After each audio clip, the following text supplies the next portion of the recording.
Hello दोस्तों, नमस्कार। आप सभी का स्वागत है हमारे YouTube channel A to Z tech Masti में। आज आप सभी को बताने वाले हैं क्वेश्चंस के ऊपर जो कि डीआरडीओ में मोस्ट इंपॉर्टेंट हैं और पूछे जाने वाले हैं। हो सकता है पूछा जाए मैकेनिक आरएसी ट्रेड से रिलेटेड और भी ट्रेडों से रिलेटेड, जो कि इलेक्ट्रिकल ट्रेड से भी संबंधित है ये क्वेश्चंस, ठीक है ना। तो बात करते हैं पहले क्वेश्चन के ऊपर, which motor has the last starting torque. जो ऐसी कौन सी मोटर होती है जो कि लीस्ट स्टार्टिंग टॉर्क लेती है, यानी कि कम से कम स्टार्टिंग टॉर्क लेती है। तो RSIR मोटर जो होती है वो लीस्ट स्टार्टिंग टॉर्क लेती है, यानी कि सबसे ज़्यादा कम स्टार्टिंग टॉर्क कम लेती है, यानी कि थोड़े से स्टार्टिंग टॉर्क में ही स्टार्ट हो जाती है। सेकंड क्वेश्चन जो आपका है, which type of compressor motor is used of domestic refrigerator. जो घर पे यूज होने वाला रेफ्रिजरेटर होता है, यानी कि फ्रिज होता है जो घर में आपका यूज होता है, वो हर्मेटिक कंप्रेसर होता है। कौन सा? हर्मेटिक कंप्रेसर होता है, यानी कि वो सील्ड टाइप होता है, वो बंद टाइप का होता है, उसमें ज़्यादा नॉइस नहीं होती है। सेंट्रीफ्यूगल कंप्रेसर हुआ, सेमी हर्मेटिक कंप्रेसर हुआ तो वो आवाज़ करता है या अदर प्रॉब्लम से एम्पियर ज़्यादा लेता है। बहुत सारी प्रॉब्लम को देखते हुए हर्मेटिक सील्ड कंप्रेसर का यूज किया गया है। थर्ड क्वेश्चन आपके सामने है, देखो पूछ रहा है what is the name of part marked as X. तो लाइक मैं दिखाता हूँ आपको थोड़ा से आगे बढ़ा के, जो एक्स से मार्क किया गया है ये क्या चीज़ है। तो ये अगर देखा जाए आपका मोटर में तो सेंट्रीफ्यूगल स्विच है।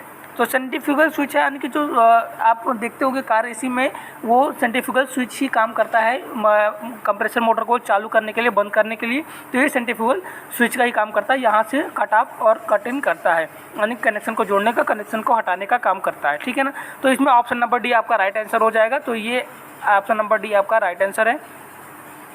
आगे बढ़ने की कोशिश करते हैं, आगे बढ़ते हैं। 4 नंबर क्वेश्चन जो है आपका, which gas is used for pressure testing. तो प्रेशर टेस्टिंग के लिए कौन सा गैस आपको यूज होता है? द कंप्रेसर डोम। तो कंप्रेसर डोम अगर है उसमें प्रेशर टेस्टिंग आपको करना है, या फिर आपका सिस्टम पूरा है, रेफ्रिजरेशन सिस्टम है, उसमें अगर आपको प्रेशर टेस्ट करना है तो नाइट्रोजन का प्रेशर सबसे ज़्यादा होता है और नाइट्रोजन गैस का यूज करते हैं प्रेशर टेस्टिंग के लिए। कई दोस्त हैं जो कि डायरेक्ट ऑक्सीजन का यूज कर लेते हैं या नॉर्मल एयर का यूज कर लेते हैं, वो नहीं करना चाहिए क्योंकि सिस्टम में हमारे एयर चला जाता है। अगर आपको रिपेयरिंग से रिलेटेड वीडियो चाहिए तो बहुत सारी वीडियोस पड़ी हुई हैं, जाके आप वहाँ पे देख सकते हो, और बहुत सारी चीज़ें सिखाई गई हैं, वहाँ पे जाके देख सकते हो। कोई चीज़ आपको पार्टिकुलर सीखना है तो उसके लिए कमेंट बॉक्स में मैसेज कीजिएगा, बताइएगा, मैं आपको सिखाने की ज़रूर कोशिश करूँगा। मैं बात कर रहा हूँ क्वेश्चन नंबर 5 की। तो इसमें पूछा गया है, विच movement of the scroll compressor the low pressure vapour in scroll compressor. तो स्क्रॉल कंप्रेसर में क्या है कि जो लो प्रेशर वेपर है उसको हाई प्रेशर में कन्वर्ट करने के लिए किस मोशन में गति की जाती है। तो आपको पता है सेंट्रीफ्यूगल जो कंप्रेसर है वो सेंट्रीफ्यूगल मोशन में गति करेगा। रेसिप्रोकेटिंग है जो कि प्रत्यागामी यानी कि अप डाउन मोशन में गति करेगा, और रोटरी मोशन यानी कि रोटरी कंप्रेसर जो कि आपकी स्प्लिट एसी में और आपके विंडो एसी में लगता है, वो कंप्रेसर है जो कि आपका रोटरी मोशन में गति करेगा। तो इसमें पूछा गया है स्क्रॉल कंप्रेसर के बारे में, तो लास्ट ऑप्शन ही सही हो जाएगा क्योंकि एक ही ऑप्शन बचता है। आपको अगर किसी भी ऑप्शन को सही करना है तो क्या करना है, सबसे पहले गलत ऑप्शन को काट करते चले जाओ और आसानी से सही ऑप्शन पा जाओगे।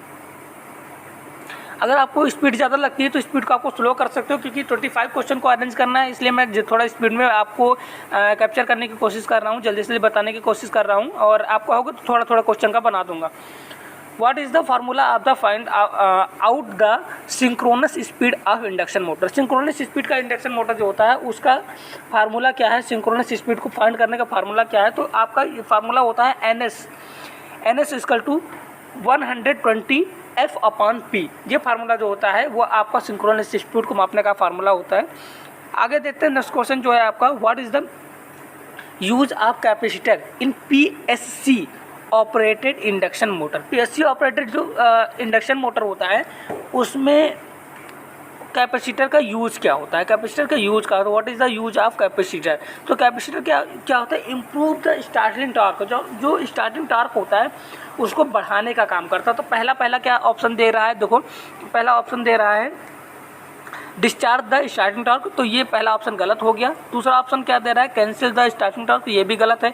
इंप्रूव द पावर फैक्टर, देखो तीसरा ऑप्शन जो दिया गया है ये सही है आपका, discharge the power factor, last वाला फिर गलत है, तो आने के तीसरा ऑप्शन सही हो जाएगा, सी ऑप्शन आपका राइट आंसर होगा, ठीक है ना। आगे बढ़ते हैं, देखो 8 नंबर क्वेश्चन क्या कहना चाह रहा है। 8 नंबर क्वेश्चन कह रहा है, which is disconnected by the centrifugal switch is RSI motor. तो इसमें दिया गया है RSI मोटर जो होता है उसमें which is disconnected by centrifugal switch. Centrifugal switch से क्या चीज़ डिस्कनेक्ट कर दिया जाता है, तो सेंट्रीफ्यूगल स्विच से स्टार्टिंग वाइंडिंग को डिस्कनेक्ट कर दिया जाता है, क्योंकि स्टार्टिंग वाइंडिंग का सिर्फ काम क्या होता है, स्टार्टिंग में होता है किसी मोटर को स्टार्ट करने के बाद ही उसका काम खत्म हो जाता है और वो रनिंग वाइंडिंग पर कोई भी मोटर चलती रहती है। तो इसलिए स्टार्टिंग वाइंडिंग को क्या किया जाता है, सेंट्रीफ्यूगल स्विच से रिप्लेस कर दिया जाता है, हटा दिया जाता है।